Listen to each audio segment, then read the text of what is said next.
이번 2026년 상반기를 맞이해서 디지털 인문학 제11차 시리즈가 진행이 됩니다. 오늘 그 첫 번째 강사로 이제 서울 과기대에 계신 오영진 선생님을 모시고 진행해 보도록 하겠습니다. 아시는 분은 다 아시겠지만 오영진 선생님은 항상 새로운 것을 능동적으로 받아들여서 학계에다 보급해오는 역할을 주로 맡아서 해오셨는데 어느 순간부터 이제 인공지능 붐과 함께 인공지능을 수업 현장에 적극적으로 활용하고 계신 것으로 이제 판단이 됩니다. 저희 디지털 인문학 특강과 잘 맞는 것으로 생각이 돼서 제가 옛 인연을 되살려서 이렇게 모셨는데 선생님 모시고 귀한 강의 청해 듣도록 하겠습니다. 네, 선생님들 반갑습니다. 혹시 비디오를 켜실 수 있으면 가장 좋고요. 아니어도 제가 감안하고 진행하겠습니다. 네, 저는 저기 서울과기대 융합교양학부라는 곳에 있고요. 그곳에서 교양 과목을 많이 만들고 있어요. 근데 이제 여기가 이름이 융합교양이지 않습니까? 그래서 이제 뭐랄까, 그런 기술과 인문학이 결합된 다양한 방식의 교양 과목을 실험하고 있어요. 그래서 제가 여기서 만들고 있는 수업들이 뭐냐면 컴퓨터 게임과 인문학이라는 수업이 있는데 그거는 그냥 노코딩 툴로 인터랙티브 미디어를 만드는 수업이고요. 생성인공지능 시대 예술이라는 수업이 있는데, 그건 이제 오늘의 주제하고 좀 비슷한데, 그 생성인공지능만을 이용해서, 학생들, 특히 인간들의 창의성을 끝까지 높여보는 그런 워크숍 수업이에요. 기타 등등, 네, SF 수업도 하고 있고요.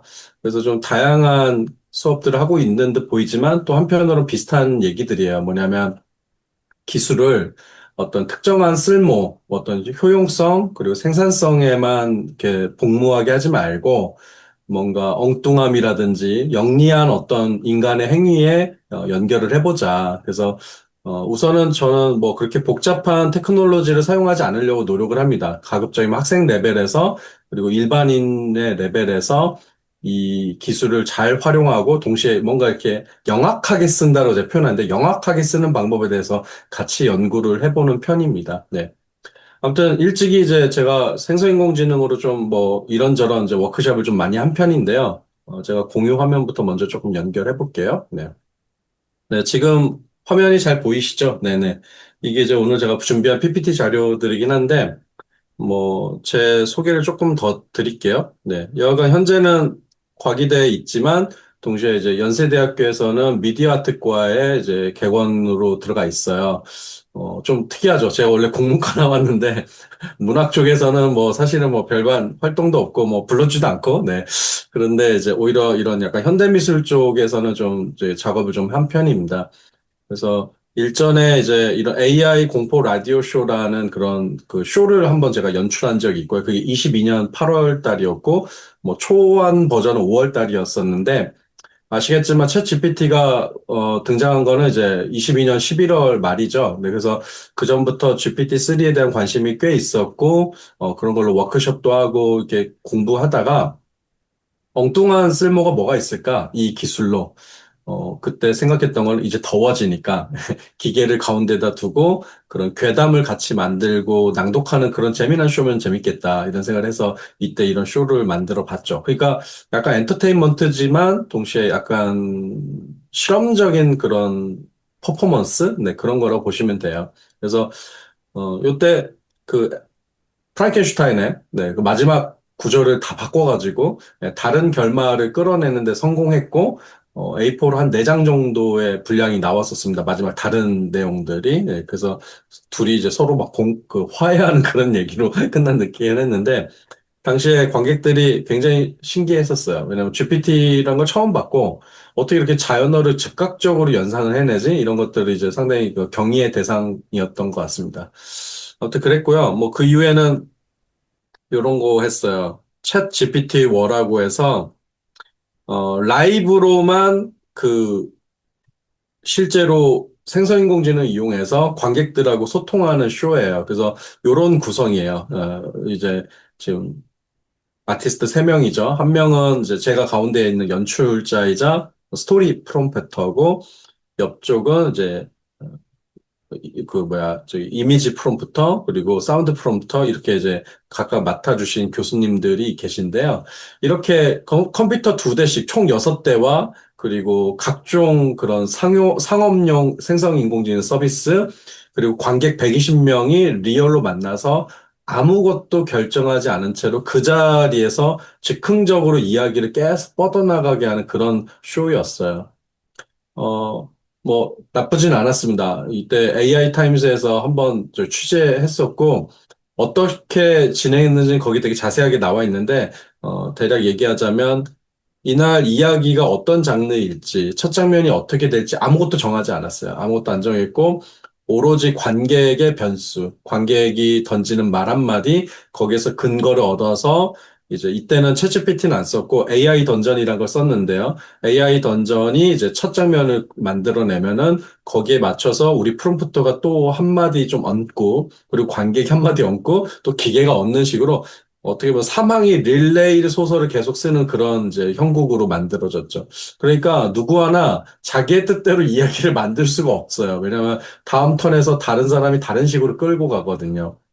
근데 이날 나왔던 최종 작품의 형태는 사이버펑크 풍의 이야기가 나왔고, 그 인공지능과 관련돼서 시위가 막 벌어지는 그런 세계관이었어요. 이건 뭐 왜 이렇게 된지 모르겠지만 그냥 그렇게 됐어요, 이야기들이. 네. 그래서 관객들이 주인공의 이름도 지어주고, 뭐 이 기계 형사가 저 인간주의자들과 어떻게 협상을 하는지, 그리고 테러리스트들 어떻게 잡아내는지, 뭐 이런 이야기들로 이제 이어졌는데요. 어, 다시는 안 합니다. 이런 쇼를. 왜 안 하냐면, 여러분도 그 생성인공지능 많이 써보셔서 알겠지만, 이게 그냥 집에서 여유를 두고 그냥 이렇게 가늠을 해보는 방식으로, 아이디에이션의 방식으로 쓰기는 나쁘지 않아요. 뭐 검색도 잘하고, 뭐 문장도 제법 이렇게 연결을 잘 해주니까요. 근데 라이브로 할 때는 그 실수가 허용되지 않거든요. 뭐 느린 것도 당연히 허용되지 않을 뿐더러 뭘까요? 그 너무 엉뚱하게 튀어버리는 순간들이 생기는데 그걸 제어하기가 진짜 쉽지 않습니다. 이걸 꼭 제어해야 되느냐 이렇게 질문할 수 있겠지만 제어를 안 해도 되는 그 유머러스한 상황이 있고요. 어떤 건 그냥 참사 수준의 제어가 안 되는 그런 그 도발 상황도 있거든요. 근데 그런 경우를 이 퍼포먼스에서도 겪었어요, 제가. 그래가지고 아, 이게 너무 위험하고 공연 라이브니스의 이런 촘촘한 어떤 그런 어떤 공연의 형태에서는 아직까지 시기상조다라는 생각을 이때 많이 했습니다. 많이 했고, 이후에도 거의 비슷한 작품이 없는 걸로 알고 있어요. 생성 인공지능만 이용해서 라이브로 하는 쇼는 한 번도 못 봤어요, 제가. 약간 용감하게 한번 해봤고, 다시는 안 하는 네, 그런 쇼입니다. 아, 이 얘기를 왜 길게 하냐면은, 뭔가 아무튼 생성인공지능 우리가 시도 쓸 수 있고, 소설도 쓸 수 있고, 뭐, 음악도 만들고, 뭐, 이렇게 여러 이제 장밋빛 전망을 많이 한단 말이죠. 그러나, 이런 즉각적인 예술에서의 그런 민첩함이라든지, 그런 것들을 제대로 구현하지 못하고 있거든요. 그래서 아직은 사실은 그런 예술성이 그렇게 높지 않습니다. 이런 것들이 되지 않기 때문에. 네. 물론, 될 수 있겠죠. 뭐, 2년 뒤에 될까요? 네. 아무튼 그거는 모르겠지만, 현재 된다고 말하는 것은 사실 네, 과장입니다. 네. 아무튼 그런 이제 얘기를 좀 드리고 싶고 뭐 이후에는 이런 것도 해봤어요. 안산 극작가 아고라에 가서 문장 바둑이라고 해서 챗 GPT가 한 줄 쓰고 제가 한 줄 써서 언어 프레임 싸움을 하는 그런 쇼를 하기도 했었어요. 이게 이제 그런 거잖아요. 우리도 이렇게 하이쿠 같은 거 뭐 이렇게 대결하거나 서로 이렇게 나누면서 놀 때, 그냥 말 읽기만 하는 게 아니라 뭔가 되받아치면서 프레임을 막 바꿔버리잖아요. 한 줄만으로도. 그런 것처럼 이 언어의 천재인 이 챗 GPT와 이제 언어의 약간은 그냥 인간적인 그냥 뭐 수재인 오영진이 예, 그 한 줄씩 이제 겨뤄보는 그런 거였는데 되게 어려웠어요. 예, 너무 능수능란하게 계속 말대답도 잘하고 때로는 지가 원하는 대로 연결되고 또 제가 원하는 대로 이야기를 끌고 가기 쉽지 않더라고요. 네, 아무튼 그런 고단한 예, 인간과 기계 문장 바둑이라는 개념을 제가 그때 만들어가지고 이렇게 쇼로 만들어서 하기도 했었습니다. 그리고 뭐 요거는 좀 이제 재밌었던 건데 제가 했던 그 프로젝트 중에서 이제 거대한 구조물을 만들었던 사례인데요.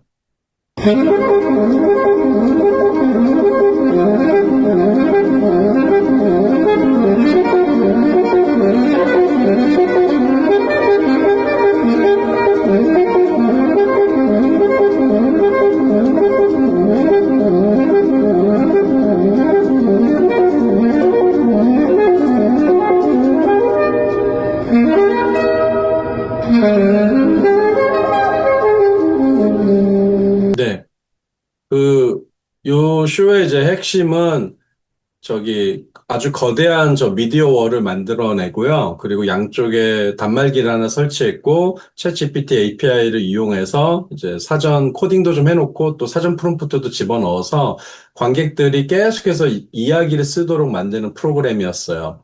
물론 뭐 이 정도는 어렵지 않습니다. 여러분도 다 챗GPT 정도 가지고도 구현할 수 있는 수준이고요.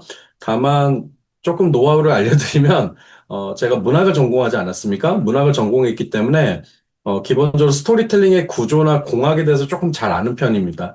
그래서 관객들이 조금 엉뚱하거나 좀 어긋나는 프롬프트를 집어넣더라도 그게 좀 교정되면서 어떻게 또 이 기계적 언어 공간을 자극해서 창작을 할 수 있는지 그런 식의 이제 아이디어를 좀 가지고 있었거든요. 그래서 이 관객이 집어넣지만 동시에 사전 프롬프트가 같이 작동하는 그런 방식으로 해서 좀 잘 작동하는 이야기 머신을 만들었어요. 그래서 관객들이 지나가다 이렇게 이야기를 만들지 않습니까? 그럼 그게 되게 길 수도 있고 짧을 수도 있는데 그게 짧게 기사의 형태로 요약이 돼서 저 커다란 미디어 월에 딱 떠요. 누구 이런 식으로 이성은 뭐뭐뭐 했다 이런 식으로 그런 식으로 나오면은 이야기처럼 보이죠. 왜냐면 육하 원칙으로 다 나오거든요. 그 기사가. 근데 그게 이 가상 도시인 성수동인데 미래 어떤 지역에 있음이 이렇게 드러나요. 그러니까 그게 가짜로 하는 게 아니라 진짜로 드러나게끔 해놓은 거예요. 그러면 어떤 일이 일어나냐면 다음 날에 이 전날 한 100명 정도가 만들고 가면은 그 100명의 이야기가 머지되도록 했어요. 머지되게 된다는 게 뭐냐면 어떤 새로운 인물이 등장했거나 그리고 인물과 인물이 뭐 싸움을 벌여서 누군가가 죽임을 당했거나 이러면 인물 목록이 사라집니다. 그러니까 이 이야기가 막 만들어진 게 아니라 세계관이 분명히 존재하는 이야기인데 이 안에 있는 이야기의 공간 속에 있는 인물들이 죽고 살기를 반복한다라는 거야.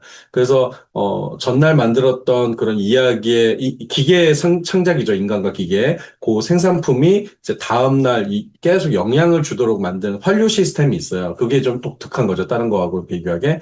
그래서 그런 식으로 관람객이 계속해서 스토리텔링을 할 수 있는 그런 머신을 만들어 보기도 했습니다.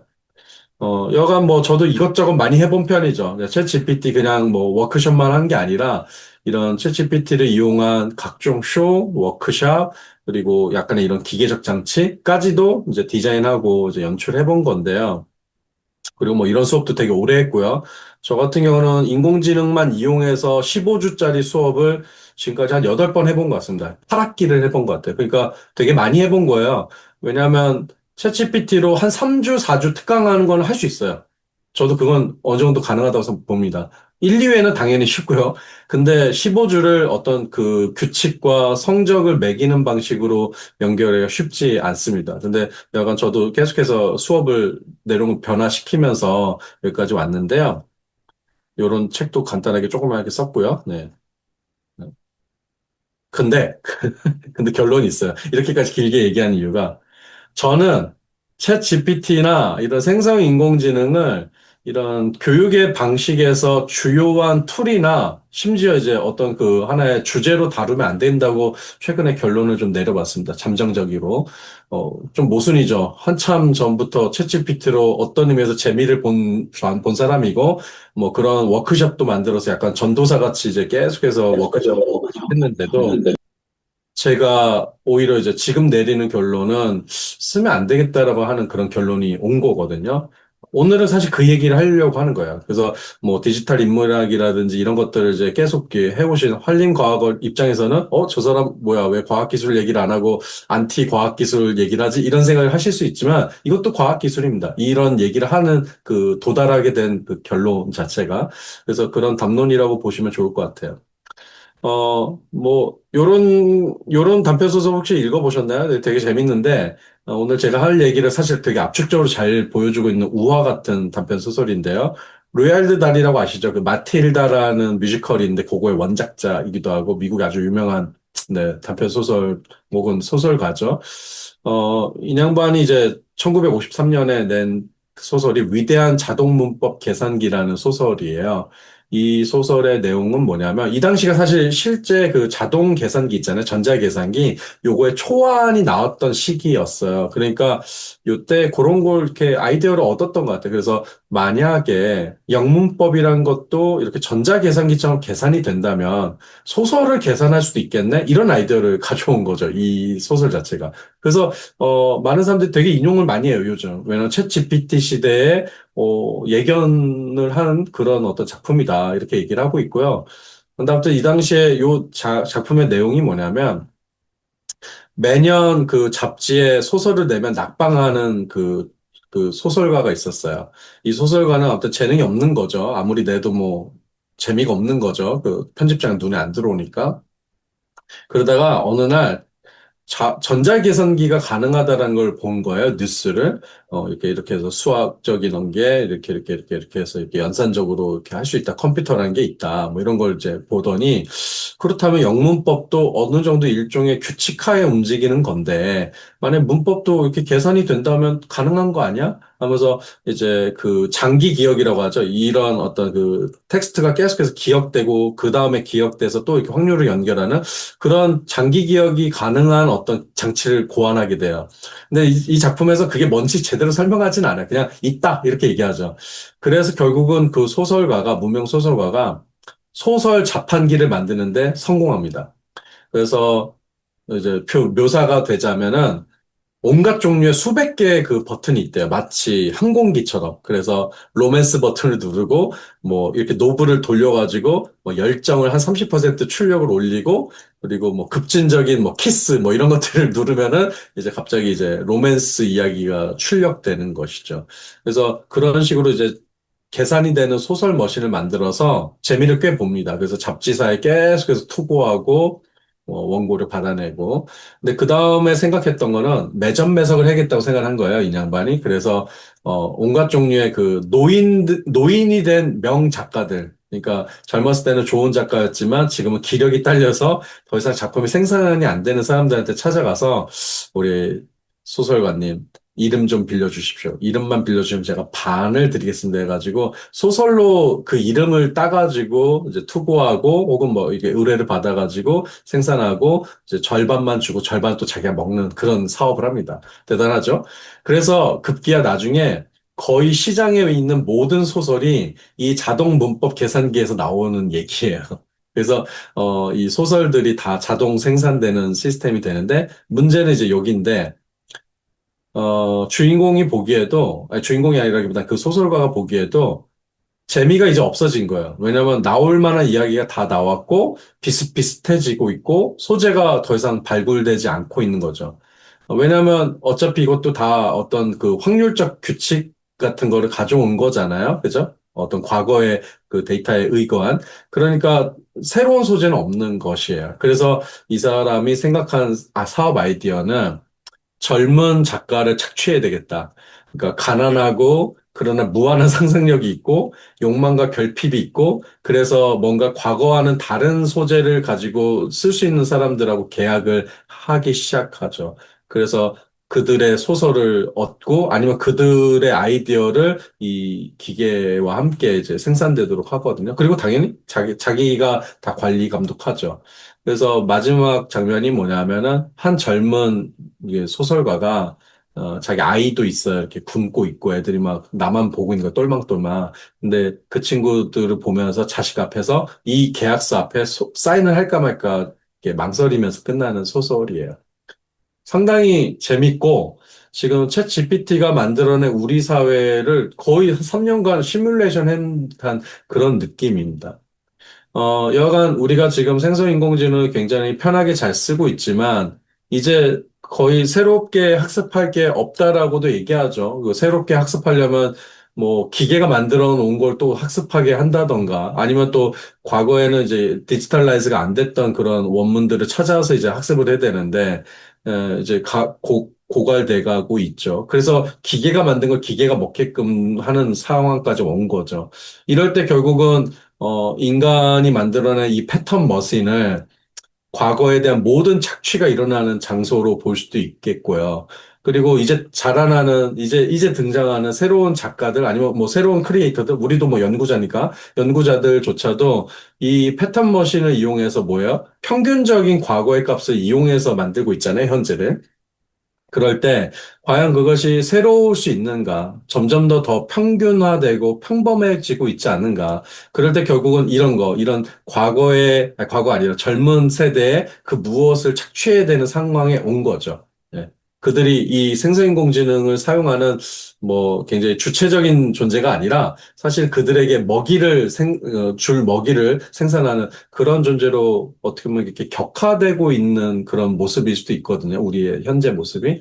그래서 그런 이제 뭐 풍자극이에요. 그래서 어떤 의미에서 우리랑 너무너무 비슷하다 이런 생각이 들고요. 그리고 제가 이제 사실은 경험한 것은 우리 선생님들도 굉장히 많으니까 느끼실 텐데 학생들하고 요즘 대화를 좀 하잖아요.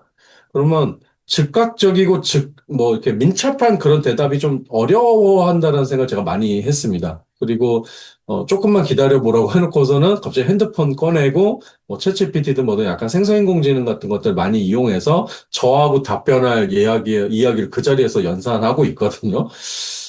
그래서 그걸 기다려줘도 그렇게 대단한 생각은 아니에요. 그 답변이.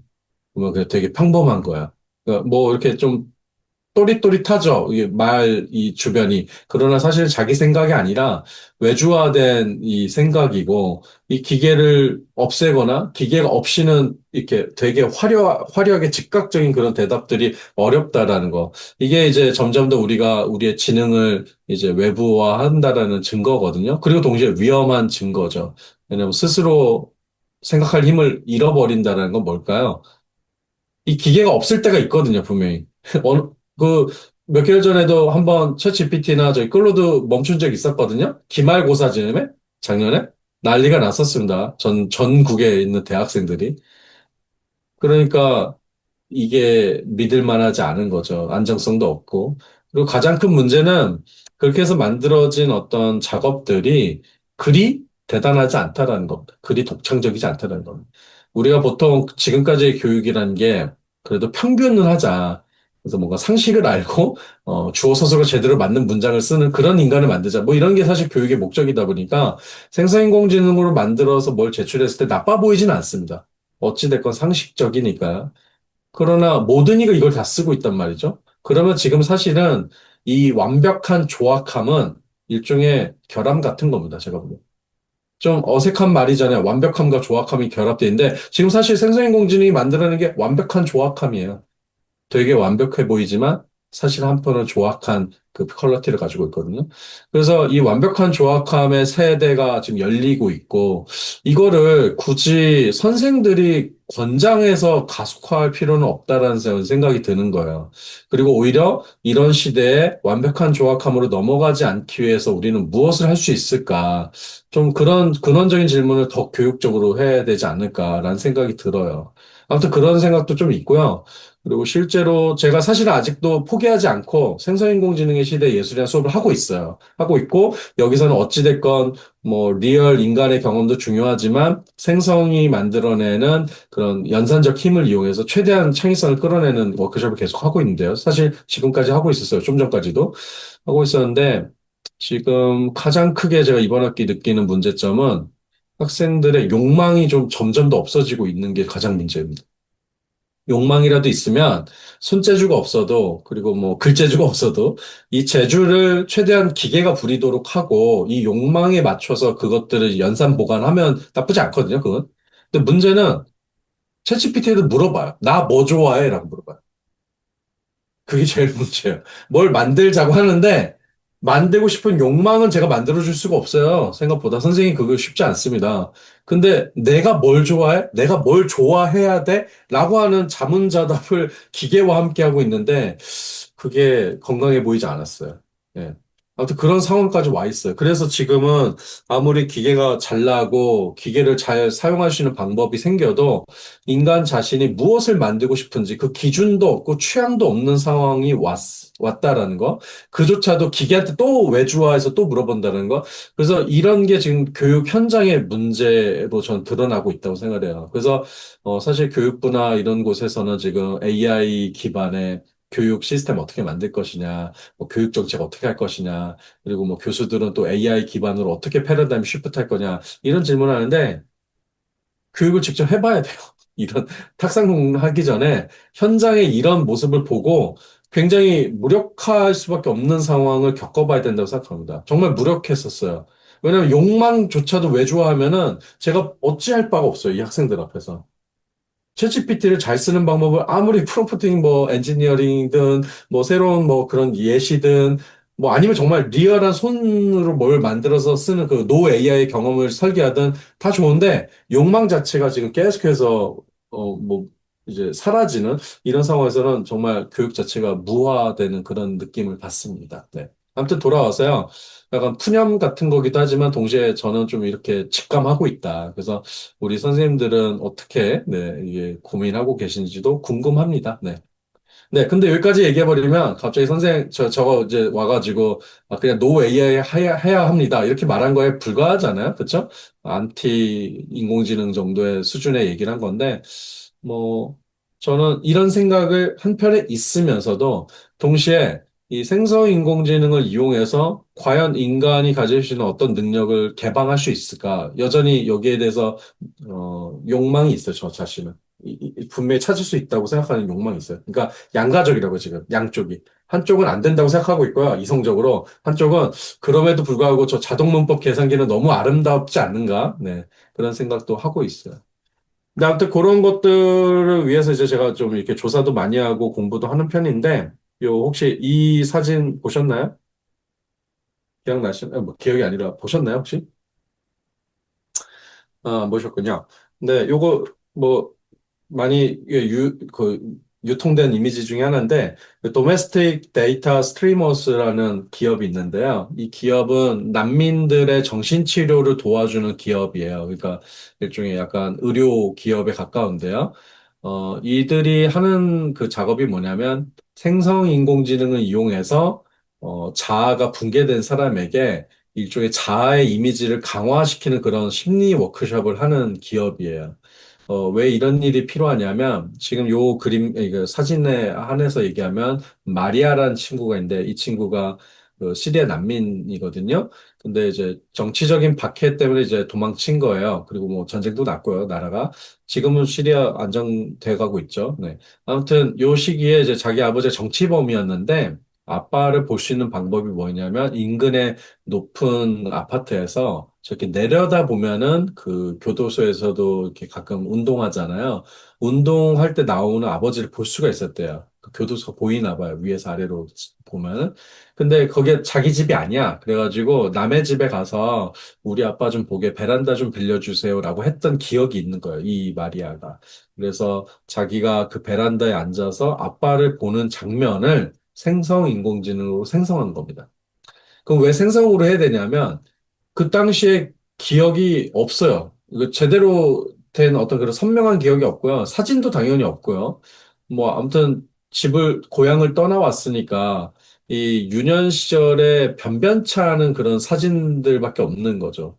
근데 여러분 생각해 보세요. 우리의 과거에 대한 근거가 이제 아무튼 이런 기록물들인데 기록이 없다고 생각해 보세요. 기록이 없으면 그냥 가물가물한 나의 생각밖에 없는 거거든요. 남아있는 이 편린들. 근데 이것만으로는 내가 되게 불안정해 보이는 거죠. 내가 누구지? 나는 어떻게 살아왔지? 어렸을 때 뭐 전쟁 많이 났었지. 아빠는 뭐 감옥 갔었지. 이런 어떤 상처받은 이미지만 파편적으로 있을 뿐, 나 자신에 대한 일관된 그런 강화된 자아란 게 없는 거예요. 그래서 이 난민기구에서 뭘 한 거냐면, 어찌됐건 이런 상담을 통해서 추억의 사진을 만들어 주는 겁니다. 예. 추억의 사진. 근데 요게 뭔가 좀 석연치 않은 느낌이 좀 있죠. 왜냐하면 기본적으로 요게 생성 방식이라는 게 뭘까요? 결국은 이게 시리아의 어떤 그 도시를 직접 찍은 게 아니잖아요. 근데 시리아 풍이라고도 하지만 시리아 풍도 아닐 수 있어요. 그냥 예를 들어 유럽의 어떤 뭐 아파트의 한 장면일 수도 있고 뭐 베란다 정도는 뭐 그렇게 지역색을 타는 건 아니니까 사실상 여기서 만들어낸 이미지는 진짜 시리아 어떤 도시의 모습이 전혀 아니죠. 그냥 어떤 도시에 있을 법한 가장 평균적인 이미지의 그 도상을 사용한 것이고 뭐 이분도 이렇게 생겼을 리가 없겠죠. 뒷모습이지만. 그러니까 가짜 기억이라는 거예요. 근데 이 도메스틱 데이터 스트리머스가 그래도 나름대로 이런 의료 윤리나 이런 것들 고민을 많이 한 게 난민들한테 이걸 줄 때 원칙을 세웠대요. 그게 뭐냐면 반드시 흑백 사진으로 준다. 그리고 반드시 그 해상도를 떨어뜨려서 준다. 그래서 이 주인공이 이걸 봤을 때 자기의 상상력으로 이걸 메꿀 수 있는 그런 텍스트여야 된다고 본 거예요. 그건 좀 맞는 말인 것 같아요. 그러니까 만약에 생각해보세요. 이거를 굉장히 고해상도고, 뭐, 아무튼 그런 어떤 화질이 높은 것들로 칼라로 줬다고 한다면, 사실 이건 치료가 아니라 가스라이팅이죠. 너 여기 살았었어. 여기 네 교양이야. 하면서 이제 가짜 기억을 주입하는 행위에 가까운 건데, 그거를 이제 피하기 위해서, 그런 리스크를 피하기 위해서 가짜 기억이라기보다는 구멍난 기억을 주는 거죠. 구멍난 기억을 주고, 일부 인간의 상상력의 힘으로 이것을 메꿀 수 있도록 이제 준 거거든요. 이 경우 이 평균값의 이미지라는 것은 나빠 보이지는 않습니다. 그냥 뭐랄까 우리의 기억을 건축하는 비계 같은 역할인 거예요. 비계. 비계 아시죠? 건축할 때 이렇게 임시로 세워놓는 골조물을 비계라 부르지 않습니까? 임시로 세워놓는 골조물에 가까운 거예요. 그러니까 이들도 고민을 많이 한 거예요. 이런 사회적인 논쟁이 일어날 부분, 그리고 평균값의 어떤 이미지란 게 진실과 이 어떤 이런 왜곡의 문제들을 일으킨다라는 거, 가짜 진실이라는 이런 새로운 이상한 현상들, 이것들을 어떻게 회피할 수 있을까 고민했을 때, 결국은 저해상도의 생성 이미지를 기억의 비계로 사용하고, 그리고 충분한 전문가의 상담을 통해서 이것들이 이루어질 수 있도록 만들자는 거죠. 네. 이거에 비하면 여러분, 요즘 뭐 그런 거 있잖아요. 중국 기업들이 이런 거 많이 하는데, 추억의 사진을 갖다 집어넣으면 갑자기 아버지가 나를 막 껴안아주고, 뭐 내 첫사랑과 내가 갑자기 키스를 하고, 막 그런 서비스 있잖아요. 딥페이크를 이용한. 그건 사실 아무런, 뭐랄까, 고민이 없는 서비스인 거죠. 그리고 리스크도 되게 많은, 그리고 뭐랄까, 사회적인 문제도 많이 일으킬 만한 서비스들이거든요. 근데 지금은 그냥 방치된 채로 그냥 유통되고 있는 것 같아요. 방치된 채로. 그렇지 않습니까? 유관순 누나가 웃고 있는 게 그렇게 중요합니까? 아, 뭐, 안중근이 갑자기 웃고 있는 게 그렇게 중요해요? 그게 무슨 역사적인 진실을 드러내는 방식이에요? 그래서 우리가 갑자기 유관순에 대한 갑작스러운 새로운 삶을 알게 되고 유관순을 더 존경하게 되는 겁니까? 근데 사실상은 그냥 딥페이크 포르노하고 별로 다를 게 없거든요, 이게. 근데 사실은 별다른 담론 없이 그냥 진행하고 있어요. 근데 아무튼 인문학자라면, 그리고 기술에 대해서 고민한다면 이런 부분 비판해야 된다고 봅니다. 아무튼 이 프로젝트는 그래도 그렇게 비판하기 어려운 상당히 정교한 그런 프로젝트라고 제가 말씀드리는 거고, 근데 문제가 있어요. 이 팀이, 지금 이 작업을 할 때 달리 2를 썼었는데, 달리가 계속 올라가고 있잖아요. 올라가고, 뭐 지금 달리 모델 자체를 보여주지 않고 있는 챗GPT에서 바로 만들어주고 있는데, 너무 고해상도예요, 지금. 근데 고의로 떨어뜨릴 방법이 없는 거예요. 그리고 오픈AI에게 예를 들어 이렇게 문의를 했는데 이 팀이 뭐 그렇게 당신들을 위해서 버전이 낮아진 그 옛날 버전을 뭐 줄 수는 없다라는 거죠. 그럴 수밖에 없을 것 같아요. 그것만 뭐 이게 뭐 얼만큼 쓴다고 여기다가 버전을 낮춰서 주겠어요. 그렇죠? 그러니까 어떤 경우는 어떤 기술은 낮은 성능의 기술이 가장 현실적으로 사용할 만한 기술일 수 있는 건데요. 윤리적인 문제나 이런 것들 포함해서 오히려 너무 빠른 속도로 변하니까 기술의 속도가 이 기술이 쓸모 없어지거나 더 위험해지는 상황이 온 것이죠. 그래서 이 버전을 낮추기가 어려워서 요즘은 이 팀이 제미나이랑 구글이랑 일을 한다고 해요. 구글은 그걸 해주기로 했대요. 그래서 구글은 이 팀을 위해서 낮은 버전 아니면 일부러 이제 이런 해상도가 떨어지는 이미지를 더 고의로 잘 만들어는 그런 이미지 모델을 지금 따로 이렇게 만들고 있다고 합니다. 네. 아무튼 요 경우는 어떤 얘기를 하고 싶은 거냐면 아까 저는 뭐 평균값으로 돌아가고 있고 뭐 세상에 사람들이 자꾸 이것을 사용하면서 뭐 식상해지고 있다 이런 얘기를 하지만 이것이 평균값이라는 것을 이해하고 동시에 좀 슬기롭게 사용하는 방식도 존재할 수는 있다고 말씀드리는 거예요. 이 경우 인터페이스가 굉장히 중요한 거죠. 그러니까 인터페이스가 어떤 그 인터페이스가 들어간 거냐면 결국 사람이 상상을 해서 메꿔놓는 과정이 이게 지금 설계가 된 거잖아요. 사람이 설계하는 방식. 그러니까 최종적으로 그냥 뚝딱 해서 너 과거야 해서 전달받는 게 아니라 그럼 난 여기서 뭐 어떤 생각을 했을까? 어떤 놀이를 했을까? 조금 더 상상력을 불러 일으키는 방식으로 이 정신치료의 워크숍을 좀 만들어낸 거거든요. 그래서 중요한 건 현재 생성인공지능을 사용했을 때 생성인공지능이 문제가 아닐 수도 있어요. 생성인공지능이 문제가 아니라 조금 더 정교하게 말하자면 생성인공지능을 받아들이는 우리들의 이 인터페이스 디자인이 가장 문제일 수 있어요. 그러니까 뭐뭐 해줘. 뭐뭐 하니? 뭐뭐 해.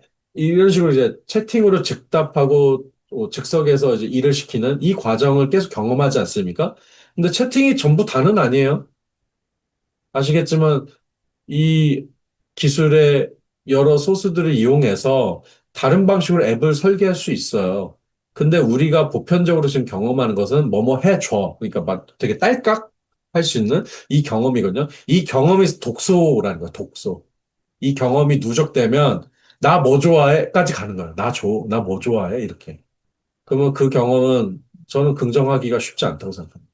그러니까 제 얘기를 좀 걸러서 들으셔야 되는 게 제가 생성인공지능 쓰지 말자고 하는 게 생성인공지능이 근본적으로 잘못됐다 이렇게 말하는 게 아니고요. 생성인공지능이 지금 서비스되고 있는 방식, 이 상품의 서비스 디자인, 뭐 인터페이스 디자인, 아니면 뭐 플러스 알파 우리들의 그 사용 문화까지가 뭔가 좀 결함이 좀 있어 보인다라는 겁니다. 그래서 이 지점들을 우리가 좀 영민하게 좀 파악하고 지적하고 좀 다른 쓸모의 방식이 존재한다는 걸 계속 이렇게 제안해야 되지 않을까요? 인문학자라면 아니면 뭐 좀 창조를 할 수 있는 사람, 예술계라면 저 그런 생각을 해봐요. 뭐 비슷한 이제 아이디어를 가진 또 다른 작품이 하나 있는데 요거는 한번 3분짜리 영화니까 볼게요. Something's wrong. I don't know what that is. Do I just not remember it?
No. That's not our house. Wow. Wait a minute.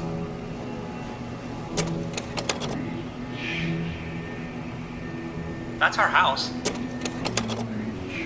Wow. I don't know.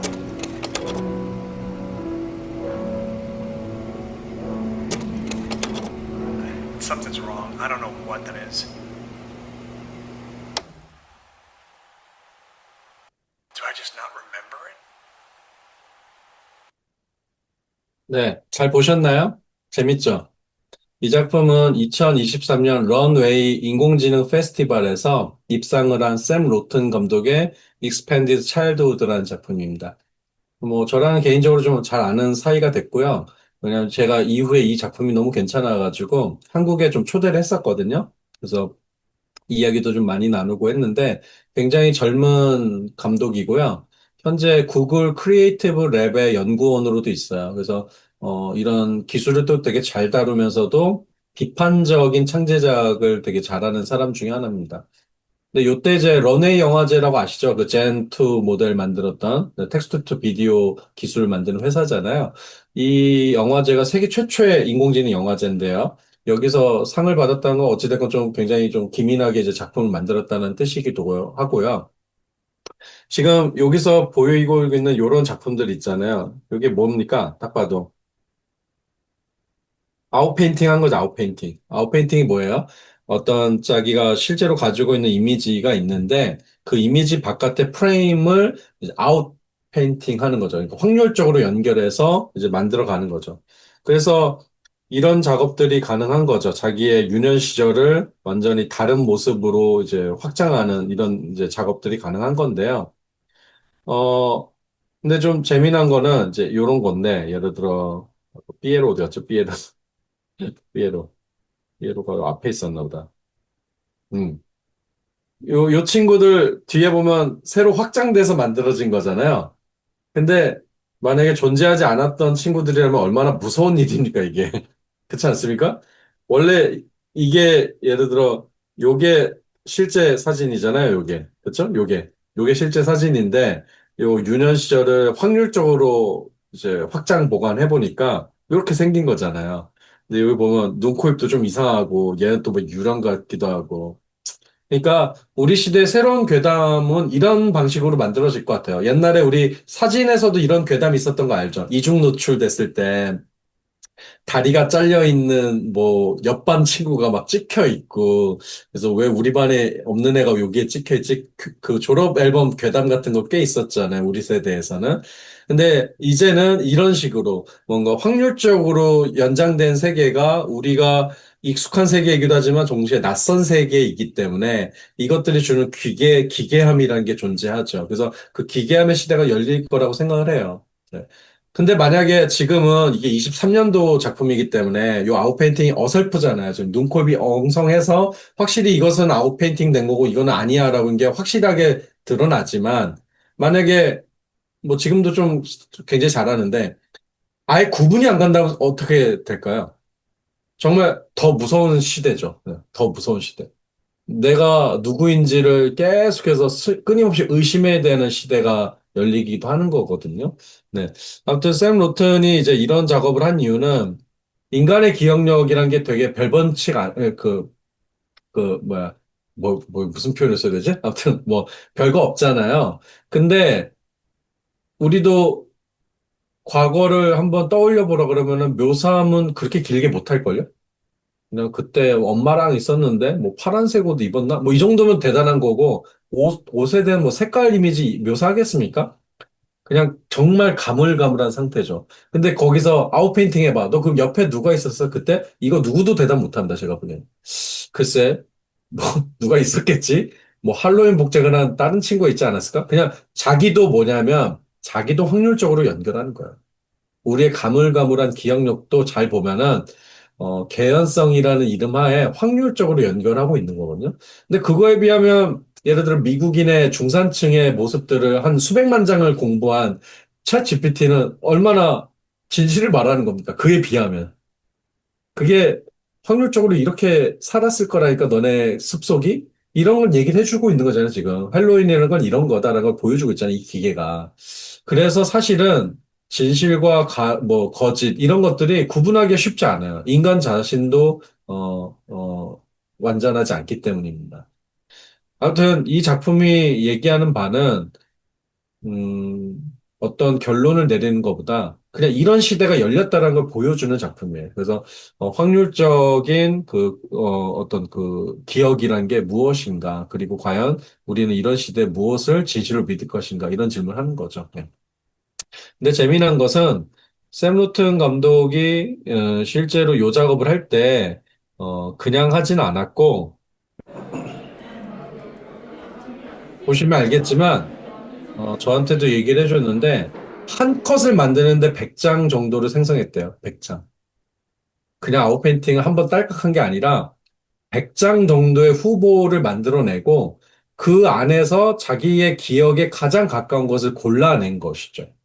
그러니까 이것은 그냥 샘 로튼이 자신의 과거를 그냥 기계로 연산해서 확장했다. 이렇게 보기가 어려운 부분이 있는 것이 본인이 초이스하는 과정이 엄청나게 들어가 있는 거죠. 그것도 기계가 만들어 놓은 수많은 잠재적 후보군 안에서 최대한 가까운 걸 찾아낸 것이거든요. 그러니까 뭐냐면 인간이 선택하는 디자인이 들어가 있다는 거예요. 이 과정 안에. 이 과정 안에 인간이 충분히 많은 경우의 수 앞에서 리믹스를 할 수 있는 권리가 있고 그것이 행사된 작품이라는 거죠. 그래서 제가 요 얘기도 또 드리는 이유는 아까 도메스틱 데이터 스트리머스처럼 인간이 그 비어있는 확률적인 그 비계 앞에서 상상력을 불어넣는 일과 마찬가지로 기계가 만들어 놓은 수많은 잠재성 안에서 인간이 초이스를 하는 그런 과정을 만들어내는 일. 요런 게 사실 중요하다라는 겁니다. 아까 그 작업이나 이 작업이 그래도 존중받을 수 있는 거는 바로 이 과정이 들어갔기 때문이에요. 인간 중심적인 AI의 활용이라는, 특히 이제 이게 무슨 그냥 인간이 더 먼저다 이런 개념이라기보다는 인간이 활약할 수 있는 과정을 충분히 주는 거라는 거예요. 이게 되게 중요해 보입니다, 제가 보기엔. 그래서 뭐냐면 우리가 교육에서 AI를 지금 활용할 때 자꾸 뭐 AI 에이전트 교수를 만들어야 된다. 뭐 학생들은 뭐 챗GPT 사용법을 뭐 정확하게 배워야 된다. 뭐 자신의 뭐 워크플로우를 자동화해서 작업을 해야 된다. 글쎄요, 제가 보기엔 이런 논리에 어떤 것도 인간 중심적인 디자인이 들어가 있지 않거든요. 이 기계 의존적인 아니면 자동화 중심적인 이런 아이디어가 너무 강력하게 들어가 있는데요. 오래 못 갑니다. 오래 못 가고 재미도 없고 심지어 윤리적으로 문제가 많고요. 그래서 이 두 사례는 물론 예술의 사례긴 하지만 충분히 이 작가들이 고민을 하면서 이 평균값 앞에서 어떤 투쟁을 할 것인가를 보여주고 있다. 예. 그래서 저는 만약에 이런 게 좀 고려가 된다면 여전히 생성인공지능을 통해서 우리의 잠재성이라는 것을 더 극한으로 끌어낼 수는 있다고 생각합니다. 네. 아무튼 지금처럼 딸깍이는 경험은 절대 안 돼요. 그런 식으로는 저는 뭐 나오지 않는다고 봅니다. 현실에서도 제가 확인하고 있고요. 네. 그래서 학생들한테 제가 얘기하는 게 너네가 만약에 프롬프트가 너무 쉽게 나오고 또 그 결과물도 너무 쉽게 나왔는데 만족을 한다라는 생각이 든다면 의심을 해봐야 된다고 얘기를 해요. 딸깍 했는데 딸깍 나왔는데 또 딸깍 괜찮아. 여기에 뭔가 문제가 있는 거죠. 어떤 문제가 있다고 판단해야 되는 거예요. 왜냐하면 내 기준이 너무 낮아서 문제를 파악하지 못하고 있는 수준인 거거든요. 이 상황이. 그래서 인간이 스스로의 취향을 굉장히 높게 잡고 좀 까다로운 요구를 해야 되고 아무튼 이런 게 있기 전에 욕망이 더 가득가득 해야 되고요. 그런 상태에서 생성인공지능을 쓰면은 사실 생성인공지능은 맞닥지 않은 그런 결과물을 만들어내거든요. 기준이 높으면 그렇다는 거예요. 인간의 기준이. 자기가 생각할 기준이. 그러면 그 높은 기준 때문에 생성인공지능을 들들 볶겠죠. 그리고 끝없이 막 테이밍 하겠죠. 이렇게 길들여 보려고 노력을 하겠죠. 저는 거기서부터는 나빠지지 않다고 생각합니다. 그러니까 결국은 우리는 우리 자신의 욕망을 더 섬세하게 찾는 게 지금의 할 일 중에 하나예요. 제가 보기에는. 네, 뭘 이렇게 배우는 것보다도 더. 네. 뭐 예를 들어 이제 제가 했던 실험도 있는데요. 요거는 이제 한영수라는 한국의 아주 유명한 역사적인 작가입니다. 그래서 한영수 작가님이 1957년에 찍은 닭장수라는 이제 작품이에요. 그래서 어, 아무튼 뭐 한국 전쟁 이후 한 7년 지났지만 아무튼 그런 되게 민중의 삶 같은 것들을 잘 이렇게 리얼하게 그린 작가 중에 하나예요. 요것들을 이제 제 미드저니에다가 계속 참조 모델로 집어넣었어요. 몇 번이고 집어넣고 이제 생성을 해봤는데 나름대로 이 색깔의 톤이라든지 뭐 이런 시장의 뭐 번듯한 어떤 뭔가 이게 번잡한 분위기 이런 것들 생성을 잘 하더라고요. 뭐 그나마 마음에 들었던 게 한 두 개 정도였는데 잘 보면은 시장 같아 보이죠, 확실히. 네.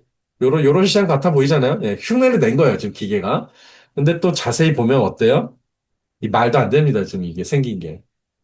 이런 물고기 보셨습니까? 물고기가 무도 아니고, 눈, 코, 입도 없고, 막 이상하지 않습니까? 여기도 이상하잖아요. 이게 다 고기라고 생각하면 아주 끔찍한 고기죠. 그러니까, 요게 그래도 뭐 1년 전 이제 실험이니까 뭐 지금 더 좋아질 수도 있는데 그렇게까지 좋아지진 않았어요. 생각보다 이런 것들 아주 디테일하게 만들지 못하고요.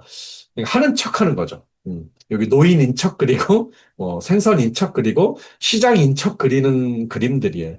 그런데 이제 멀리서 보면은 나쁘진 않아 보여요. 멀리서 보면 해상도가 낮게 생각하고 보면은 나쁘지 않은 거죠.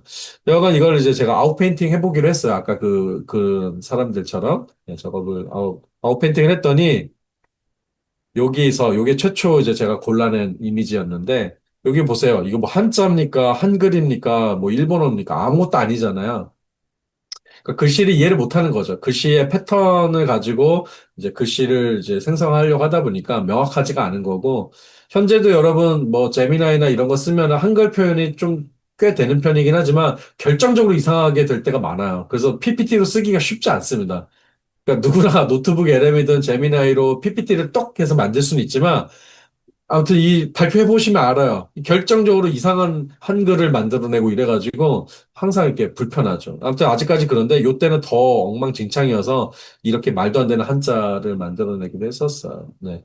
아무튼 뒤로 빼서 제가 아웃페인팅을 해봤는데 여자가 갑자기 등장합니다. 이거 좀 놀라긴 했어요. 너무 여자가 이 표정이 뭔가 미묘하고 앞에 이 할아버지에 비해서는 아주 리얼해가지고 제법인데 이런 생각이 좀 들었었습니다. 그래서 또 이렇게 패닝을 해서 밑으로 내려봤거든요. 이 여자는 그러면 어떤 지금 손 모양을 하고 있을까 했더니 꽤 재밌게 이렇게 코트에다 손을 찔러 넣는 장면이 나왔어요. 그러니까 아무튼 코트의 요 위까지 이제 생성이 되고 요 생성된 것에 기반해서 밑을 추론하는 거잖아요. 어떤 의미에서는. 네, 그래서 이제 이런 확률적으로 이 점의 분포를 끌어내 보면 이런 식의 이제 이미지가 된다. 여기도 또 뭐예요? 뭔가 알 수 없는 한자 그리고 뭐 번듯한 이런 시장의 이미지가 좀 나오죠. 벌써 이제 이 할아버지는 요만해졌어요. 조그매졌죠? 네. 그리고 더 땡겼더니 이제 이런 식으로 옆에 또 다른 가게가 등장하고요. 역시나 이게 무슨 뭐 냉면집인지 뭐 이상한 뭐 자개 뭐 그런 뭐 공예품 파는 건지 알 수 없지만 뭐 이런 게 나오고 있고요. 여기도 이렇게 나와요. 이거 아마 뭐 냉면 같은 거 아닐까요? 그냥 예상해보자면, 예. 어떤 추억의 어떤 사진의 이미지에서 어떤 이런 이미지들이 같이 끌려오는 거죠, 이렇게. 그리고 더 땡겼더니 이렇게 되기 시작합니다. 벌써 이제 할아버지는 여기서 점입니다, 점. 그쵸? 다시 한번 비교해 드릴까요? 최초 생성한 버전에 비하면 요만했던 할아버지가 있습니다. 눈, 코, 입이 이상한. 이 할아버지를 줌으로 계속 당겨서 새로 생성하고 아웃페인팅을 했더니 요만해져 버렸죠. 근데 이게 굉장히 놀라운 경험이고요. 왜냐하면 이게 영화 미학을 만약에 고민해 보면 되게 재미난 아이디어거든요. 그러니까 이제는 실제 현장에 가서 찍지 않고 확률적인 연산만으로 그 공간을 3D로 생각하고 계속 탐험할 수도 있다는 얘기예요. 그냥 이론상으로 그래요. 이론상. 그러니까 예를 들어 우리가 1950년대를 가보고 산 게 아니잖아요. 근데 만약에 1950년대 추억의 사진들이 정말 이 세상에 많다. 그리고 그게 기계로 다시 한번 생성할 수가 있고 그러한 이미지가 반복적으로 만들어져서 뭐 정말 수십만 장으로 늘어났다. 그게 가상이긴 하지만 그래도 그럴듯한 1950년대에 가깝다라고 한다면 우리가 사진 한 장의 근거만으로 그 공간을 메타버스처럼 탐험할 수도 있다는 얘기죠. 줌인이 된다는 건 줌아웃도 된다는 거고, 패닝이 된다는 건 옆으로 움직일 수도 있다는 거거든요, 지금. 네. 그러니까 되게 재미난 얘기예요, 이게. 예. 사진 미학으로 봐도 새롭고, 영화 미학으로 봐도 새로운 거죠. 우리는 이제 탐험하지 않고, 직접 그 물리적 공간에 가지 않고, 그 물리적 공간을 확률적으로만 결합하는 그런 어떤 시대에 갈 수도 있을 것 같아요. 옛날에 우리 구글 어스 같은 거 갖고 노는 그런 놀이 있었잖아요. 스트리트 뷰 같은 거 이렇게 눌러가지고 막 어디도 올라가 보고 왼쪽으로 가고. 지금 그걸 하고 있는 거잖아요. 확률적으로 제가. 확률적으로 그 작업 놀이를 하고 있는 거죠. 그래서 더 아웃페인팅을 했더니 또 이렇게 또 길게만 또 나오기도 했었고 또 아웃페인팅 하면 이렇게 나오고 이렇게 나오고 이제 점점 어떤 느낌이 나냐면 저 원근법의 점을 포기를 못 하고 있어요. 왜냐면 저 직전 장면이 계속 저 원근법에 있으니까 원근법을 유지한이라고 약간 일부러 속도감 있게 아니, 그러니까 패닝이 아니라 줌아웃을 한 그런 이제 효과처럼 나오죠. 그리고 뭐 기와집도 나오고 기와집도 나오고 근데 여기서부터 웃겼어요. 일본 여자가 또 갑자기 등장합니다. 아주 생뚱맞게 등장하다가 급기야 이 장면으로 나와요. 생각해보세요. 이게 딱 요 장면 나오고 요 장면 나온 거거든요. 어때요? 웃기죠? 말도 안 되죠? 왜냐면 지금까지 우리 시장 찍은 거잖아요.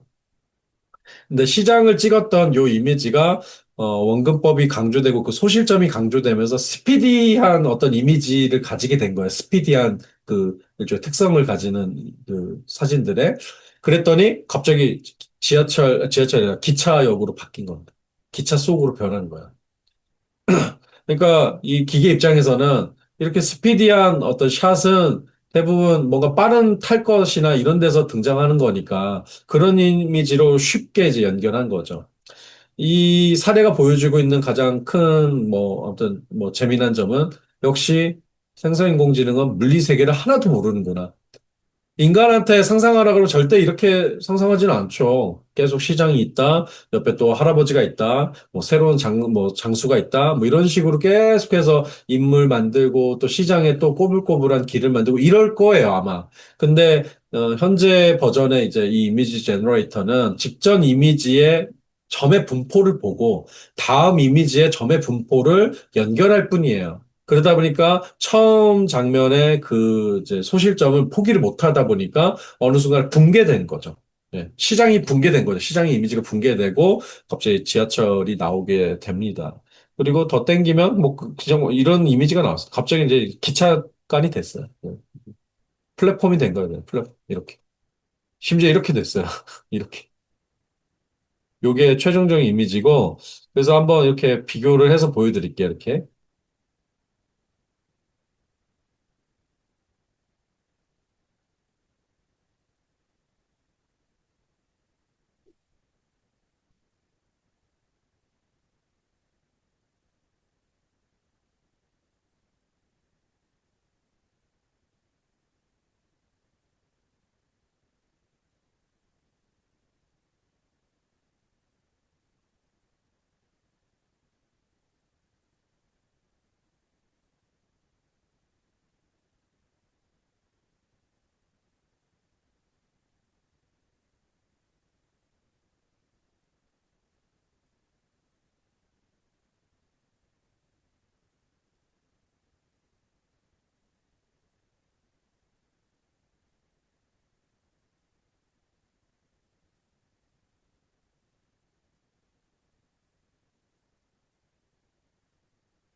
아무튼 이 생성되는 과정을 이렇게 쭉 보여드린 이유는 뭐 이미지 모델에 대한 얘기하고 싶은 것도 있지만 우리가 생성인공지능을 사용하는 방식이 어떤 유비라기보다는 일종 알레고리로 이걸 이해하면 좋은데 우리가 계속해서 이제 채팅을 하고 채팅해서 넣어보고 또 넣어보고 하지 않습니까?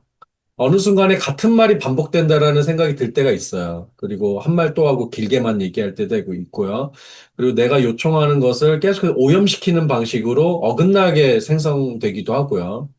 그리고 지금 이 장면에서도 우리가 느낄 수 있는 게 한국 사진 데이터가 많이 없구나라고는 또 바로 느껴지죠. 왜냐하면 일본 여자가 자주 등장하는 거 보면은 일본인들의 그런 어떤 옛날 사진들은 굉장히 많이 그래도 디지털라이즈가 된 것 같고 여기다 아무리 코리아라고 입력해봐야 코리아가 되겠습니까?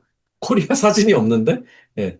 한국 사진이 별로 없고 태깅 달려있는 것도 별로 없는데 무슨 저기 생성이 되겠어요. 그냥 되는 척 하는 거겠죠. 되는 척. 그러니까 이 이미지 모델뿐만 아니라 그 뭐 생성 언어 모델도 쓰다 보면 어느 순간 이 사고방식이나 언어적인 구조물의 이 형식이 다분히 서양적이라는 걸 느낍니다. 느껴지게 되고요. 이게 어떤 내용의 문제가 아니에요. 이런 어떤 정보를 처리하는 방식, 논리를 처리하는 방식이 다분히 서구인의 뇌에 가까운 그런 작업을 하거든요. 그러니까 우리가 고유하게 만들어낼 수 있는 언어의 구조가 없는 거죠. 요 패턴 안에, 현재 우리가 쓰고 있는 패턴 안에는. 그래서 제가 이런 작업을 보여드리면서, 우리가 그 사용하고 있는 이 서비스가 상당히 편향되어 있다라는 거를 계속 이해시키려고 노력을 해요, 학생들한테. 그리고 한두 번 보관, 뭐, 페인팅 하거나, 뭐, 한두 번 보관 텍스팅을 하는 것은 나쁘지 않은데, 어떤 과정, 정보를 처리하는 전 과정을 자동 처리한다는 게 말이 안 된다는 거야. 붕괴되거든요, 이렇게 중간에. 붕괴되는 지점을 인간이 찾아내서 계속 메꿔줘야 되기 때문에, 쉽지 않습니다. 그래서 그런 일종의 알레고리로 이걸 보여드리기도 해요, 제가. 네. 그래서 이제 뭔 얘기를 하려고 하는 거냐면, 한편으로는 저런 과거에 대한 끝없는 착취로 만들어지는 그런 평균값의 생성 머신이 이 기계의 핵심인데, 이걸 자꾸 사용하다 보면 인간 스스로가 무능해지는 지점도 있고요. 동시에 유능하게 사용하고 싶어도 이 모델 자체가 편향되어 있고 한정적이라는 사실에 또 직면하게 된다라는 겁니다. 제가 사실 요즘 곡도 좀 만들어 보고 있거든요. AI 그 툴로 이용해서. 근데 저는 사실 재밌게 하고 있어요. 그런데 제가 이거 느끼더라고. 한 1000곡 정도를 생성해 봤거든요. 되게 많이 해요. 저도 이렇게 막 끝까지 해보는 편인데, 그 정도 생성해 보니까 어느 순간에 내가 원하는 바가 있는데 얘가 제대로 생성하지 못한다라는 결론에 이르게 되더라고요. 처음에 한두 번은 아무 생각이 없는 거예요, 제가. 그냥 생성되니까 너무 재밌는 거예요. 그냥 텍스트만 넣어도 생성이 되네? 어떻게 이렇게 신기하지? 그런데 100번, 200번, 300번 넘어가면은 내 의도대로 얘가 생성됐으면 좋겠다라는 욕망이 생겨요, 제가. 그리고 그 전에 딸깍딸깍해서 나왔던 그런 평균값들의 특징들을 알게 되고 식상해하게 된다, 제 자신이. 그러다 보면 욕망이 생기는데 얘를 이제 그 욕망으로 끌고 가고 싶잖아요. 근데 안 돼요. 안 된다. 주로 아이돌 음악같이밖에 안 나오는 거예요. 아무리 노력을 해도 요즘 유행하는 아이돌 음악의 어떤 표준에서 넘어가지 못하고, 뭐 예를 들어 제가 80년대 풍의 포크송을 만들겠다. 불가능합니다. 현재 수노 AI로 그런 거 잘 안 돼요. 그러니까 결국은 우리의 욕망이 평범하고 취향이 낮으면 낮을수록 만족을 하지만 조금 어떤 이런 욕망을 갖기 시작한 후부터는 이 툴이 이제 성에 안 차게 돼 있을 수 있다. 그러면 무슨 얘기냐? 이제 학생들한테 계속 얘기하는 게 너희가 레포트를 이걸로 만들지 않냐? 뭐 그리고 내가 막아도 하지 않냐? 그런데 그것이 그렇게 높은 수준이 아닐 수 있다라는 거예요. 만약에 이런 욕망을 가진 자에게는 이렇게 보인다라는 거. 여기 왜 일본 여자 나와서 붕괴되지? 여기서부터는 왜 이렇게 뭐 다 뭉개져 버리지? 그런 식의 불만을 가질 수 있어야 되는데, 결국 그것도 결국 이 높은 취향을 애초에 가지고 있어야지만 보이지 않습니까? 그래서 텍스트든 사운드든 이미지든 인간이 이제는 가져야 될 것은 기계보다 훨씬 높은 취향이라고 저는 생각을 해요. 기계보다 훨씬 높은 취향. 근데 여기서 이제 아이러니는 그 취향 그러면 어떻게 구하지? 어떻게 만들어내지? 저는 그래서 원체험을 해야 된다고 생각해요. 원체험이 그러니까 직접 자연 안에서 뭐 자연물을 직접 보는 방식의 해상도 높은 관찰의 행위라든지 음악회에 가서 정말 그 음악 악기가 보여줄 수 있는 그 댐핑이라고 하는데 그 어떤 그 힘이 있는데 힘이 공간과 함께 울리는 그런 어떤 리버브의 힘이라든지 그러니까 MP3 이런 거 말고요. 네. 그리고 그림도 크게 혹은 뭐 그 리얼한 질감으로 보여지는 그 현장을 직접 본다든지 이런 식으로 디지털의 해상도로는 볼 수 없는 것들이 세상에 되게 많아요, 사실은. 우리가 너무 디지털 중독돼서 그렇지, 잘 보면 해상도는 현실이 훨씬 해상도가 높아요. 그래서 해상도 높은 이 세계에 대해서 우리가 다시 한번 이해를 해야 된다고 저는 생각을 합니다. 지금까지는 그냥 그렇게 사나, 디지털로 보나, 뭐 비슷비슷하니까, 뭐, 특히 뭐가 더 가격을 쳐주지 않고 했으니까, 그냥 그렇게 살아왔지만, 지금은 오히려 이 인간이 체험하는 이 원체험의 높은 취향이 상당한 그 뭐랄까 자본이 된다고 저는 생각해요. 이게 있어야지만 프롬프트도 잘 쓴다는 얘기거든요, 이게. 이게 있어야지만 기계 생성물을 가르고 이렇게 골라낼 수 있는 능력이 생긴다고 거거든요. 그래서 역설적이지만 with AI를 하기 위해서 no AI가 너무나도 필요한 시점이 되어버린 거죠. 이게 되게 역설적이긴 해요, 이 얘기 자체가. 네. 아무튼 그런 얘기를 이제 하고 싶은 거예요. 그래서 제가 이제 수업석에서 직접 하는 프로젝트는 뭐냐면 요런 건데요. 이 친구들이 뭘 하고 있는 거냐면 숲속에서 비정형적인 이미지를 찾아서 찍어 오는 거야. 그리고 찍어 오면 제가 이제 미드저니로 역추적해가지고 프롬프팅을 하거든요, 제가. 그래서 제가 프롬프팅에 성공하면 실패한 겁니다. 그리고 요즘 생성인공지능 굉장히 성능이 좋아져가지고 엔간한 그 리얼리틱한 그런 그 이미지는 잘 뽑아냅니다. 뭐 나뭇잎을 그려라? 그 미드저니 수준에서는 되게 잘해요. 우리 챗GPT나 이런 범용의 그런 모델에서는 좀 떨어지게 나오지만 이미지 특화된 그런 모델에서는 정말 이거 낙엽 예술이다라고 생각이 들 정도로 낙엽을 예쁘고 또 예술적으로 그리고 심지어 리얼하게 표현해 버리거든요. 근데 그거의 문제는 뭐예요? 이건 정형화된 낙엽이라는 거죠. 아무리 그것이 뛰어나 보여도. 그래서 정형화되지 않은 이미지들을 얘네들이 찾는 훈련을 따로 시키는 거예요. 이 수업 안에서. 근데 이것도 처음에는 못하지만 나중에 되게 잘해요. 그러니까 처음에는 낙엽 같은 낙엽을 가져오는 거죠. 다들 찍어오는 거죠. 그런데 두세 번 하면 어떻게 될까요? 뭔가 형언할 수 없는 낙엽을 가져와요. 형언할 수 없다. 이게 되게 중요한 것 같습니다. 우리는 세상 모든 것이 언어화 될 수 있고 디지털라이즈 될 수 있다고 생각하지만 그렇지 않아요. 태깅을 붙일 수 없는 이미지도 많아요, 세상에. 어떻게 언어화하지, 이거를? 예를 들어 지금 제가 요런 손이 있습니다. 요런 손. 지금 이렇게 보시면. 이 손을 부르는 제스처 언어가 있나요? 다섯 손가락을 이렇게 꺾어내는 제스처 언어가 있냐고요. 없다고요. 이런 건 있어요. 이런 건 있고, 이런 건 있어요. 그죠? 가위바위보, 이런 제스처 언어는 있지만, 이런 건 없어요. 이런 거는 어려운 제스처 언어예요. 아예 존재하지 않은 언어 같은 거는요. 그러니까 모든 것이 다 언어화되고, 뭐, 또 패턴화 된다고 생각하지 말자는 거예요. 말고, 우리 인간은 오히려 이런 비정형적인 이미지들을 찾는 훈련도 한편으로 챗GPT 사용법만큼이나 같이 배워야 된다는 것이죠. 그래서 이 친구들이 만드는 게 아니라 찾아온 이미지도 이런 거예요. 실제로 제가 미드저니로 역추적했을 때 거의 비슷하게 잘 안 나왔어요, 이런 것들이. 그리고 제가 역으로 이제 기계로 이제 역으로 프롬프팅을 할 수 있는 작품들도 많았고요. 그러나 이런 것들은 쉽지가 않았어요. 예를 들어 지금 왼쪽 위에 있는 저 개미 세 마리가 엉켜 있거든요. 저걸 어떻게 언어화할 거예요? 개미 세 마리가 엉켜 있으면 이렇게 하면은 절대로 저렇게 생성되지 않습니다. 정말 유치하게 개미 세 마리가 나란히 있는 것들이 많이 생성되고요. 엉켜 있음, 이 다리가 엉켜 있는 거 어떻게 표현할 거예요? 언어로도 표현하기 쉽지 않고, 아무튼 유도하기 쉽지 않죠. 그래서 이런 이미지들이 결국 인간이 인공지능의 패턴 바깥으로 나가는 어떤 그런 훈련과 방법이고요.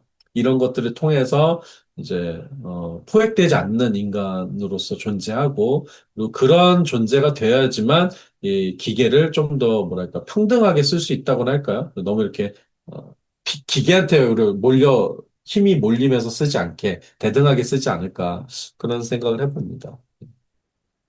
아무튼 그래서 요즘은 제가 인공지능 수업도 하지만 한편으로는 그냥 사운드 수업 같은 것도 해요. 이게 뭐냐면 그냥 이 친구들 보고 글도 쓰지 마라. 네, 글도 그냥 요즘은 너무 다 패턴화해서 쓸 수 있으니까 기계로 그냥 일상의 소리 같은 것들을 녹음을 해와라.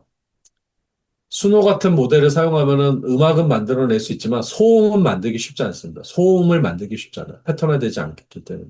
그래서 오히려 일상의 소음 같은 것들을 이게 녹취를 하고 이런 것들 안에서도 의미가 생기는 부분이 있거든요. 이 소음 안에서. 그러니까 비정형 안에서 의미가 생긴다는 거예요. 이런 식으로 생성형 방식으로는 도달할 수 없는 그런 과제들을 일부러 만들고 경험을 디자인하고 있어요. 일부러 두 가지를 다 하고 있습니다. 그래서 아이러니하게도 지금 생성인공지능 시대의 예술이란 제 수업은 숲에서 상당히 많이 합니다. 수업 자체를. 이 교실에서 무슨 뭐 컴퓨터 키고, 뭐 챗GPT 키고, 뭐 이런 게 아니고요. 절반은 그냥 저런 비정형적인 이미지가 많고 저런 것들을 설명할 수 있는 곳에서 그냥 육성으로만 수업할 때가 많아요.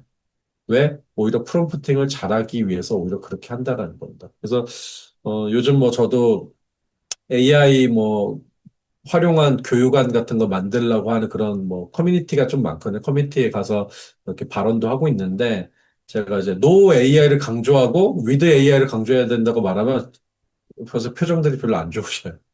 아니, 지금 위드 AI를 해야 되고, 그 돈을 지금 따야 되고, 그걸 장려해야 되는데, 저 사람 또 입에서 또 노 AI가 나오니까, 이제, 마뜩치가 않은 거죠. 그리고 실제로 교과 과정에 넣기가 쉽지 않아요. 위드 AI 기조인데, 노 AI를 어떤 논리로 넣을 건지, 왜 넣어야 되고, 강력하게 주장하기가 쉽지 않거든요. 그러니까 되게 어렵더라고요. 이거를 설명하고 이해시키기가. 근데 아무튼 제가 지금까지 설명해 드렸던 것처럼 이게 위드 AI를 강조한다고 해서 위드 AI가 잘 되는 건 아닙니다. 결국은 현재 이 모델들이 가지고 있는 궁극적인 그런 한계들을 우리가 돌파할 수 있느냐? 우리는 못 돌파합니다. 일반인은 어떻게 돌파해요? 대학에서 돌파할 수 있습니까? 대학 연구소가? 대학 연구소 돌파 못 합니다. 기업도 지금 돌파 못 하는데 어떻게 돌파해요? 그러니까 이건 시간이 걸리는 문제라고요. 서버린 AI든 뭐 이런 주체적인 AI 모델들은 시간이 걸리는 문제이기 때문에 사용하는 우리들이 비판적인 정신을 우선 가지고 있어야 된다고 저는 생각하고 그 안에 인간이 개입할 수 있는 인터랙션 구조를 계속 더 만들려고 디자인해야 된다고 생각해요. 그리고 더 나아가서 그런 정형적이지 않은 인간의 경험을 많이 만들어내고 높은 취향을 학습시키는 게 저는 더 중요하다고 생각합니다. 그러니까 챗GPT 구독권 끊어줄 일도 중요하지만 뮤지컬 뭐 뮤지컬을 같이 보러 다녀줄 그런 돈도 필요한 것 같아요, 제가 보기엔. 요런 얘기를 좀 이제 하고 싶은데, 요 두 가지 다 제가 이제 사례를 가져온 건데, 왼쪽에 있는 이미지는 제가 22년 초에 재미삼아 만들었던 이미지 중에 하나입니다. 그때 또 이제 생성인공지능 상당히 또 중독돼 있어가지고 제가, 네. 요 미드저니 봇이 보여주는 저런 말도 안 되는 보관이죠. 인터폴레이션. 총기와 머리카락 사이를 연결하라고 했을 때 인간 디자이너라면 어떻게 디자인하는 거야? 라고 질문하지만 기계는 말없이 따르죠. 말없이 그냥 보관을 하는데 저는 이미지를 가져오더라고요. 저는 진짜 되게 신선했어요. 쓸모없는 이미지긴 하지만 오히려 이 총기가 가지고 있는 폭력성이라든지 어떤 그 딱딱한 이미지를 아예 반대로 꺾어버리는 뭐 약간의 그런 펑크적인 그런 아름다움이 있었다고 생각합니다.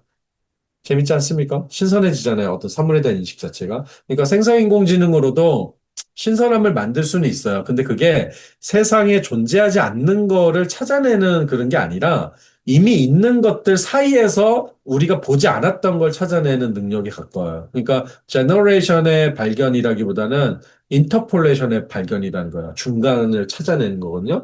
근데 이 중간도 예를 들어 이런 거죠. 머리카락과 쓰레바지 사이 이러면 재미없죠. 이건 우리가 알고 있는 관계잖아요. 총알과 총기 사이를 연결해줘. 그러면 그냥 당연히 총알 옆에 있는 총기를 그려주겠죠? 이런 건 재미가 없어요. 우리도 알고 있는 인터폴레이션이기 때문입니다. 그럼 기계한테 요구해야 되는 인터폴레이션은 말이 안 되는 것이어야 된다 생각해요. 인간적인 상식에서 벗어난 것들. 그래서 엉뚱하지만 연결이 가능한지에 대한 질문, 이 기계적 공간, 잠재적 공간을 탐색하는 일 쪽으로 갈 수 있다고 생각해요. 그래서 저는 기계도 역시나 경유해서 창의적일 수 있다고 생각하는데, 그건 기계가 스스로 창의적인 일도 아니고요.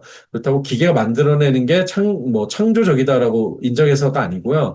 이 프롬프트죠. 프롬프트를 아주 엉뚱하게 찍어주면서 양쪽을 감히 연결하려고 하는 인간의 욕망에서 나온다고 생각합니다. 그래서 이런 방식으로 기계를 사용할 수도 있고요. 아니면 오른쪽처럼 저렇게 뭐랄까 어떻게 언어화하기가 어려운 저런 이미지들을 발견하고 관찰하면서 아예 기계 바깥으로 인간 스스로가 관찰하고 뭐 드러내는 일도 있다고 생각해요. 이 양쪽 모두 현재의 평균값에 수렴하는 이 기계의 일반적인 사용법에서 탈출할 수 있는 방법이라 생각합니다. 그래서 기계를 아예 사용하지 말자는 얘기를 하는 건 아닙니다. 사실은 아니고 기계를 사용할 거면 이런 극단적인 보관의 아름다움들을 느끼거나 아니면 정말 기계 바깥으로 나가는 인간의 몸의 경험을 설계하자.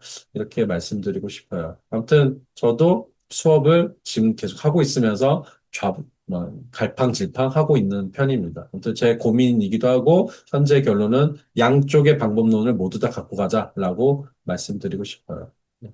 여기까지 우선 강의는 마치겠습니다. 네, 감사합니다.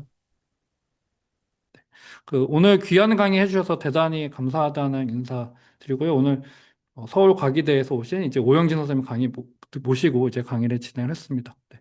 귀한 강의 베풀어 주셔서 감사합니다. 선생님. 네. 네. 네.